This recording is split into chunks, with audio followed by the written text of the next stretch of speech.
तो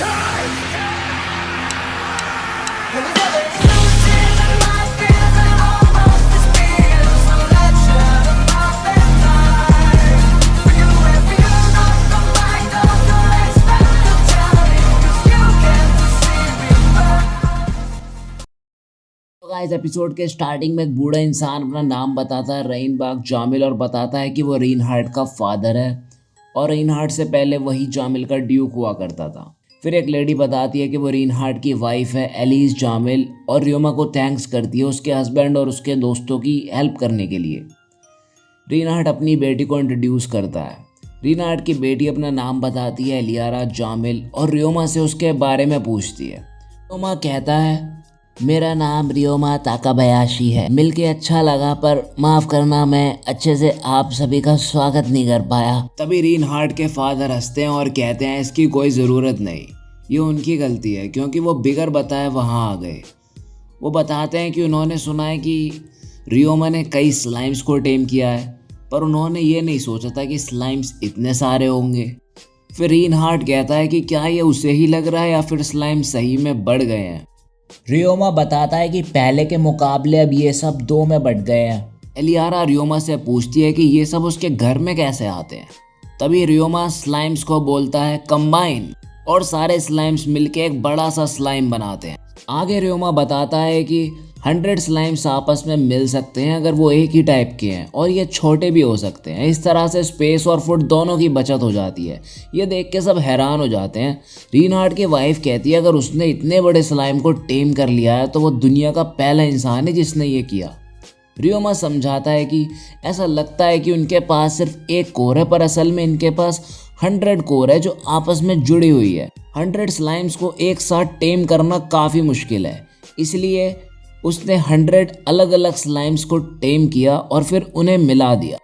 रेनहार्ट की वाइफ ये सब सुन के काफ़ी खुश हो जाती है और बताती है उसने बहुत बड़ा रहस्य सुलझा दिया, काफ़ी टेमर फेल हो गए इसे समझने में। फिर वो आगे कहती है 100 अलग अलग स्लाइम्स को टेम करना भी बड़ी बात है और रेनहार्ट के फादर कहते हैं कि उन्होंने कभी नहीं सोचा था कि कभी उनकी लाइफ टाइम में ये रहस्य सॉल्व हो पाएगा। रेनहार्ट की वाइफ उसे टेमर्स गिल्ड ज्वाइन करने को और उन्हें ये सब दिखाने को कहती है। रियोमा मन में कहता है ये तो वही ऑर्गेनाइजेशन है जो ये सब इंफॉर्मेशन कलेक्ट करती है स्लाइम से रिलेटेड। फिर रियोमा सभी स्लाइम्स को मिनिमाइज कहता है और सारे स्लाइम्स छोटे हो जाते हैं। घर के अंदर चल के रेनहार्ट बताता है कि वो तो भूल ही गया कि वो यहाँ क्यों आए थे और रियोमा को एक क्लॉक दे देता है एज अ गिफ्ट। रियोमा थैंक्स करता है। रेनहार्ट बताता है कि उनके यहाँ आने का एक और रीज़न है। तभी एलियारा बताती है कि जामिल फैमिली हमेशा से टेम करती आई है और अब उसका पहले स्लाइम को टेम करने का टाइम आ गया है। रियोमा पूछता है कि क्या उसे अभी तक कोई स्लाइम मिला। एलियारा मना कर देती है। फिर रियोमा एक मैप में दिखाता है कि स्लाइम्स पानी पीने अक्सर इस जगह पे आते हैं। एलियारा डिसाइड कर लेती है वहाँ जाने के लिए और बताती है कि उसे नहीं पता कि उसे कैसा स्लाइम टेम करना चाहिए। वो बताती है कि उसने एसिड पॉइजनस और हीलिंग स्लाइम के बारे में एक बुक में पढ़ा है पर बाकी जो 2 स्लाइम रियोमा के पास है वो उनके बारे में कुछ नहीं जानती। फिर रियोमा समझाता है कि ये एक स्कैवेंजर स्लाइम है और ये बचा कुचा कूड़ा कचरा खाते हैं यूज़फुल फर्टिलाइजर्स बनाने के लिए। फिर वो क्लीनर स्लाइम के बारे में बताता है कि ये साफ़ सफाई करते हैं और ये समझाने के लिए एक गंदे कपड़े को क्लीनर स्लाइम में डाल देता है। स्लाइम उसे बिल्कुल चमका देता है। रियोमा समझाता है कि सफाई करना गंदगी खाने के बराबर है स्लाइम्स के लिए और वो अपना हाथ डाल देता है स्लाइम में। सभी डर जाते हैं पर उसके हाथ को कुछ नहीं होता क्योंकि वो एकदम क्लीन था। अब एलियारा डिसाइड कर लेती है कि वो क्लीनर स्लाइम ही टेम करेगी और पूछती है कि वो ये कैसे कर सकती है। रियोमा कहता है कि वो बता नहीं सकता क्योंकि वो एक गर्ल है। अब आगे रियोमा रेनहार्ट और उसके बंदों को बता देता है कि वो एलियारा को क्यों नहीं बताना चाह रहा। तभी ह्यूगे सब गर्ल्स और लेडीज़ के सामने जाता है और बता देता है कि इसके लिए उसे अपने पीछे का गंदा पसीना स्लाइम्स को खिलाना होगा। जाके नहा कर आओ और अपने पीछे का गंदा पसीना कलेक्ट कर लेना। तभी उसके गालों पे पड़ते हैं जोरदार तमाचे सभी गर्ल्स और लेडीज से। और फिर रियोमा एलियारा को बताता है कि ये सच है और उससे माफ़ी मांगता है। एलियारा कहती है कि इसमें रियोमा की कोई गलती नहीं पर उसने ऐसा कभी नहीं सोचा था, पर वो अब डिसाइड कर लेती है कि क्लीनर स्लाइम को ही टेम करेगी। रियोमा उसे अपने गार्ड लेडीज से मदद लेने को कहता है, पर एलियारा मना करती है और कहती है कि वो इसका पहला कदम खुद उठाएगी। एलियारा नहाने जाती है और एक बास्केट में अपने पीछे का गंदा पसीना कलेक्ट कर लेती है और चल पड़ती है स्लाइम ढूंढने। सभी एलियारा को गुड लक कहते हैं। अब शाम को एलियारा आती है एक स्लाइम के साथ, सभी उसे कॉन्ग्रेट्स करते हैं। रियोमा याद करता है कि कैसे उसे अपना पहला स्लाइम मिला था और वो उसके लिए काफ़ी कीमती था, और उसने स्लाइम का नाम ताबूची कुन रखा। वो बताता है कि उसने ये नाम अपने एक दोस्त के नाम पे रखा है जिसका साथ वो काम करता था। अब तभी रिनहार्ट की वाइफ पूछती है कि क्या वो यहाँ ऐसे अकेले ही रहेगा। रियोमा कहता है कि उसने ये डिसाइड नहीं किया, पर एक जगह रहना और ना रहना इसके अपने अपने फ़ायदे हैं। रिनहार्ट के फादर बताते हैं कि वो एक टाउन गेमुल के लिए ट्रैवल कर रहे हैं, वहाँ पे वो कुछ दिनों के लिए रुकेंगे। वो रियोमा से साथ चलने को पूछते हैं और कहते हैं कि जब भी उसका मन हो वो वापस आ सकता है। रियोमा सोच में पड़ जाता है कि क्या उसे ट्रिप के लिए निकलना चाहिए या नहीं। उसे तो ये याद भी नहीं कि लास्ट टाइम वो कब ट्रिप पे गया था। एलियारा बताती है कि वो रियोमा की तरह ही है, वो भी कभी ट्रिप पे नहीं गई और वो इस फॉरेस्ट में भी पहले कभी नहीं आई, लेकिन उसने अपने सफ़र में काफ़ी बढ़िया नज़ारे देखे और उसने एक नया दोस्त भी बनाया और वो रियोमा से भी मिली। उसे पता है कि रियोमा के दिमाग में काफ़ी चीज़ें चल रही हैं, लेकिन वर्ल्ड में अभी काफ़ी बढ़िया चीज़ें हैं देखने को, और इसलिए हमें रिस्क ले लेना चाहिए। रियोमा थैंक्स कहता है एलियारा को ये सब बताने के लिए और बताता है कि उसे उन सब पे बर्डन नहीं बनना, पर अब वो भी बाकी का वर्ल्ड देखना चाहता है। ये सुन के सभी काफ़ी खुश हो जाते हैं।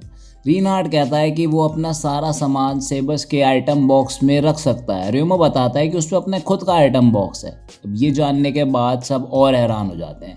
रिनहार्ट को यकीन नहीं होता कि उसने ये मैजिक इतनी यंग एज में सीख लिया।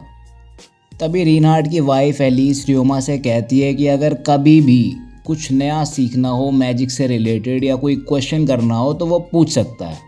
एलियारा बताती है कि वो भी अपनी मॉम से मैजिक के बारे में सीख रही है। अब अगर वो मैजिक के बारे में साथ में पढ़ेंगे तो और मज़ा आएगा।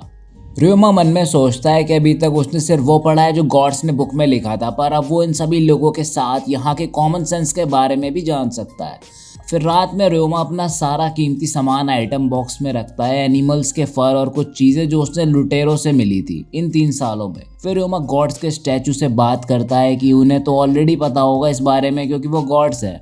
वो बताता है कि ये उसकी फर्स्ट ट्रिप है इस वर्ल्ड में और उसे नहीं पता कि अब वो कब वापस आएगा, इसलिए वो अपने साथ सब लेके जा रहा है।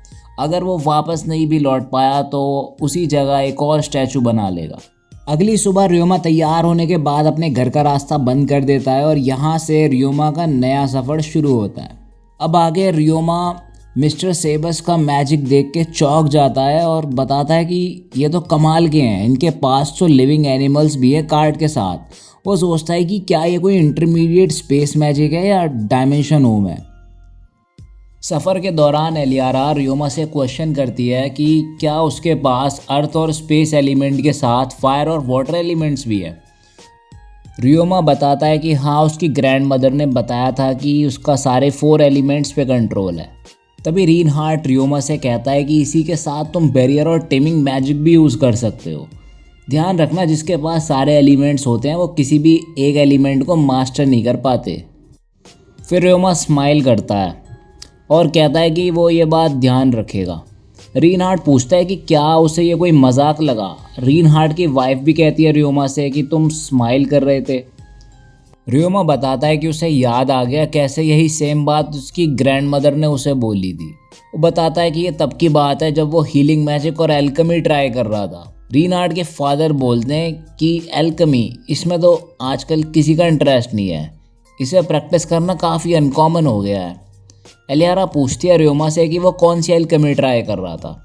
रियोमा कहता है ज़्यादा कुछ नहीं, मिनरल पॉइजन को रॉक सॉल्ट से निकालना जिससे कि वो खाने लायक बन सके। रिनहार्ट कहता है ये तो सही में कमाल की बात है। आगे रियोमा बताता है कि उन्होंने अगले कई दिनों तक सफ़र किया और रात को रेस्ट किया टेंट में, और ये काफ़ी कंफर्टेबल सफ़र रहा। अगले दिन सफ़र के समय ज़ोरदार बारिश हो रही होती है। रिनहार्ट के फादर बोलते हैं कि आमतौर पर इस समय कभी इतनी बारिश होती नहीं है। तभी काट में झटके के कारण एलियारा रियोमा की बाहों में गिर जाती है। रेनहार्ड बाहर जाके देखता है कि लैंडस्लाइड की वजह से रास्ता बंद हो गया है और कैमल से पूछता है कि क्या यहाँ से निकलने का कोई और रास्ता नहीं है। कैमल बताता है कि उसमें काफ़ी समय लग जाएगा और उन्हें 3 दिन एक्स्ट्रा लग जाएंगे। तभी कुछ बंदे बताते हैं कि इस जगह लुटेरे भी रहते हैं और वो हमें अटैक भी कर सकते हैं, इसलिए उन्हें जल्दी वहाँ से निकलना होगा। रेनहार्ड कहता है कि अब शायद उसे अर्थ मैजिक का यूज़ करना पड़ेगा रास्ता खोलने के लिए। तभी रियोमा मन में कुछ सोचता है और बाहर जाता है रेनहार्ड की हेल्प करने, अपना रेनकोट पहनकर, जो कि स्टिकी स्लाइम के स्टिकी फ्लूइड से बना है। रियोमा का रेनकोट देखकर रेनहार्ड के फादर सेबस से कहते हैं कि क्या तुम्हें नहीं लगता हम उस रेनकोट से बिजनेस कर सकते हैं। रेनहार्ड की वाइफ एलिस कहती है ये तो बढ़िया रहेगा। रेनहार्ड के फादर कहते हैं कि जब वो टाउन पहुंचेंगे वो रियोमा को मॉर्गन ट्रेडिंग कंपनी में सर्ज से मिलवाएंगे।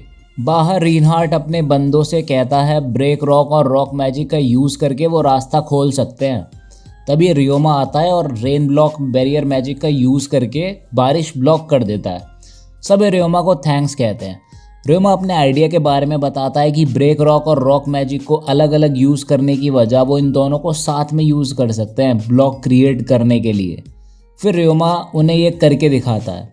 वो अपना मैजिक का यूज़ करके सामने बड़े रॉक्स और मिट्टी में से कई सारे ब्लॉक्स बना देता है। वो बताता है कि अगर वो ब्रेक रॉक और रॉक मैजिक यूज़ कर सकते हैं तो वो ये भी आसानी से कर ही लेंगे। फिर रियोमा अपने स्लाइम्स की मदद से ब्लॉक रास्ते से साइड हटवा देता है। अगले दिन सुबह रेनहार्ड बताता है कि उन्होंने नहीं सोचा था कि ये इतनी जल्दी हो जाएगा और वो रियोमा को थैंक्स कहते हैं। रेनहार्ड की वाइफ एलिस आके रियोमा को गले से लगा लेती है। आगे रियोमा बताता है कि ये काफ़ी मेहनत का काम था पर उसे खुशी हो रही है कि वो रेनहार्ड और उसके साथियों की मदद कर पाया। अगले 3 दिन तक बढ़िया सफ़र चला। फिर वो पहुंच गए माइनिंग टाउन गेमुल में।